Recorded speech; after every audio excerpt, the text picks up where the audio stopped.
காவல்துறையில் குற்றப்பிரிவு காவலராக பணிபுரிவது போல் பொதுமக்களை ஏமாற்றி மிரட்டி பணம் பறித்த வாலிபரை புதுச்சேரி வில்லியனூர் போலீசார் அதிரடியாக கைது செய்து விசாரணை மேற்கொண்டு வருகின்றனர். நாட்டின் 78வது சுதந்திர தினத்தையொட்டி புதுச்சேரி சட்டசபை வளாகம், ஆளுநர் மாளிகை உள்ளிட்ட அரசின் முக்கிய கட்டிடங்கள் மின்விளக்கு அலங்காரத்தில் ஜொலிப்பதை பொதுமக்கள் மற்றும் சுற்றுலா பயணிகள் வெகுவாக கண்டு ரசித்து வருகின்றனர்.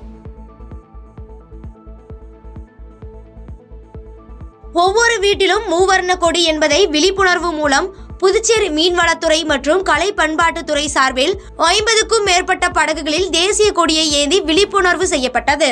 இந்த நிகழ்ச்சியில் சட்டப்பேரவை தலைவர் செல்வம் மற்றும் மீன்வளம் மற்றும் கலை பண்பாட்டுத்துறை அதிகாரிகள் பலரும் கலந்து கொண்டனர்.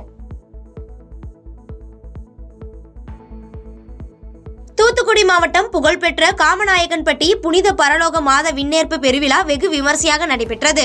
இத்திருத்தேர் பவனியில் பல்லாயிரக்கணக்கான மக்கள் பங்கேற்று மெழுகுவர்த்தி ஏற்றி பிரார்த்தனை செய்தனர்.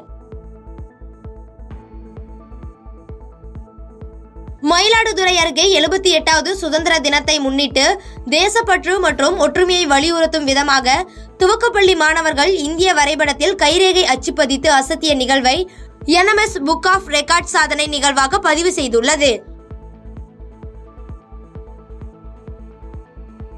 கும்பகோணம் அருகே பூண்டி ஊராட்சியில் ரூபாய் 25 லட்சம் மதிப்பீட்டில் வனத்துறை சார்பில் மரகத பூஞ்சோலை திறப்பு விழா நடைபெற்றது.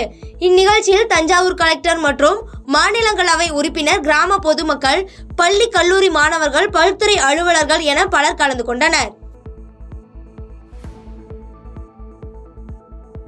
கன்னியாகுமரி மாவட்டம் நாகர்கோயில் கோட்டார் DVD காலனி பகுதியில் வசிக்கும் ஆட்டோ ஓட்டுநர் கோபிநாத் சுதந்திர தின விழிப்புணர்வாக இலவசமாக வாகனம் ஓட்டி வருகிறார்.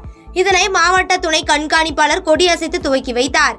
இதனால் அப்பகுதி மக்கள் பெரும் மகிழ்ச்சி அடைந்து ஆட்டோ ஓட்டுநர் கோபிநாத்தை பாராட்டி வருகின்றனர். தமிழக கர்நாடக மாநில எல்லையான ஒசூரில் நாளை மறுநாள் வரலட்சுமி நோன்பு கொண்டாடப்பட உள்ள நிலையில் பூக்களின் விலை உயர்ந்து குண்டுமல்லி கிலோ 1000 ரூபாய்க்கு விற்பனையாகிறது. இதனால் பூ மார்க்கெட்டில் கூட்ட நெரிசல் ஏற்பட்டு பொதுமக்கள் அவதியடைந்து வருகின்றனர்.